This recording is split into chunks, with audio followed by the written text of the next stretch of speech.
We're going to do a little bit of one of the books that I wrote. This book is my favorite book. It's called Woman of the Century. But I like John to start the reading. January 1st, 1900. Up in her attic room, Rosalind Benedek was pacing. Damn, hell, dung, piss, damn it. They were the worst words she could think of at the moment. Her head hurt, her feet hurt. She unlaced her new shoe boots, pulled and tugged until she could kick them off. She needed to lie down. She couldn't lie down. She wanted to wrinkle her taffeta dress. She didn't want to wrinkle her taffeta dress. Right, she didn't want to wrinkle her taffeta dress. It was her Sunday best dress, handmade for her mother by a grandmother she'd never seen, but about whom she'd heard 100 stories. The hem was embroidered with the check pattern, a leaf and 3 yellow flowers, then a leaf with orange flowers on a curlicue vine, which connected each cluster to the next and the next. Rosalind loved the dress, and she hated the dress. In the same way, she loved and hated the stories of Pa and Ma back in the old country, where the cardinal himself had blessed the silver cross that she wore around her neck on a chain. Now, I'll pick it up. Dad blasted thingamabob. She wanted to tear it off and hurl it out the window. Oh, God, she tried to pray. Mary, Mother of God, forgive me. The cross burned her hand like ice. Rosalind closed her eyes. It's a bad dream. I'll wake up in a minute and everything will be the way it was last year. She pictured herself skinny, flat again, giggly, happy, silly. She'd play the game with her dolls, change places, be Nellie doll, be Lily Langtry with no lies to tell, no excuses to make, no monthlies, no bosoms, no boys, no private parts. Oh, God, it's too late. I'm 16 and a half. I'm an old woman. She whirled around her check in the mirror, smiled, made a kiss mouth, and saw something terrifying. Crinkles at the corners of her eyes. She frowned. They were gone. Maybe God wasn't punishing her. She cupped her breasts. They were round. They were nice. And her brown hair was glossy. Her skin was flawless. She was still pretty as a picture. As the picture on the wall above her bed. She'd cut it out of a magazine. Miss Lillian Russell, Broadway's reigning queen. Everybody says you're the spitting image of her. Crooning, hello, my baby, hello, my honey, hello, my ragtime gal. Rosalind picked up her skirt and did the cakewalk, the step kick strut the magazine described. There was a pain. It came and went in a second.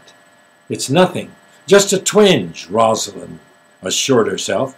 It couldn't be what Ma's quilting bee ladies whispered about in the parlor in that dreadful hollow tone they use for talking about death and sex. The pain was just the usual intestinal signal a person gets every day of her life. But suddenly, Rosalind couldn't tolerate the feeling of clothing against her stomach. She grabbed her skirt, bunched it against her chest. She felt like an overflowing, busted bushel bag, ready to spill. Her corset was already unlaced. One tug, and it slid to her ankles. She struggled with the waist cincher.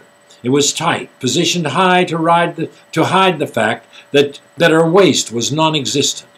She gasped with relief as it fell. Seconds later, her stretched petticoats were on the floor. Seconds later, her starched petticoats were on the floor. She shoved down her drawers, stepped out of the pile of undergarments. The pain was a real pain now. Her belly stuck out like a pig bladder kickball. She could see the devil's mark, a blue vein bisecting her from wishbone to pubic crest. The pain was the devil's hand punishing her for Rosie. That's what George called her. Rosie, oh Rosie, how I love you, oh Rosie. Oh sweet, that name, those words, they always made her heart beat faster, made her flush all over. Oh, damn those words. Damn him, his mouth, his lips, his hands, his thing. 6 times she'd said no. 6 times they'd done it. Damn him, he swore. He promised he wouldn't let go when they were together in sin. Pain was enveloping her. That Greek, that villain, why wasn't he here instead of down by the railroad tracks laying ties on New Year's for overtime pay? She wished, oh, how she wished it was George coming up the steps, his shock of yellow hair appearing, his sea-all blue eyes. He'd put strong arms around her, rest his chin on her head. He'd never seen her attic bedroom. Their bedroom had been the hayloft. Wouldn't it be lovely, wicked, to have him there, filling the room like a giant? Between her legs, she felt herself opening up for him. Or was it his baby pushing to come out? Suddenly it occurred to her that was why the quilting bee ladies whispered in that hollow death sex tone. Because it was sweet, awful pain between her legs, like the pain she felt when they did it. And the ring of muscle down there was stretching, stretching. The pain was almost unendurable, yet the hurting was a yearning to go on and on. Once the pain stopped. It left Rosalind standing there with cold air penetrating between her legs like the 3 cold fingers of the stone-faced midwife. She poked and prodded, telling Mrs. Clara Benedict, "Your girl's 4, maybe 5 months gone." Mom had noticed that Rosalind's time of the month had come and gone, without any days when the rags hung on the clothesline. Ma had a way of watching, counting, seeing, and remembering things like how much rain they'd had, what time the sunrise was, how many eggs a hen laid, which cow or which sheep was off her feed. Ma's lips were thin when she said, "Put on your good dress, we go today to the midwife." Without another word, she handed Rosalind a pile of freshly ironed underthings. At the midwife's house, Ma gabbed away. Let me read that again. At the midwife's house, Ma gabbled away. The 2 of them sounded like chickens feeding on the corn.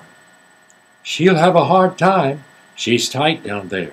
Got a tight, strong, vaginal ring of muscle." It sounded horrible.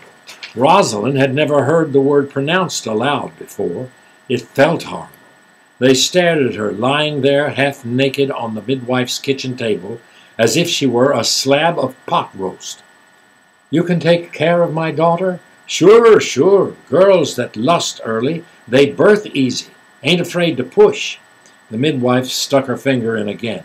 Harder, deeper, pushing and poking while Ma watched. On the way home, Ma said, "You must marry the boy. You must go to confession.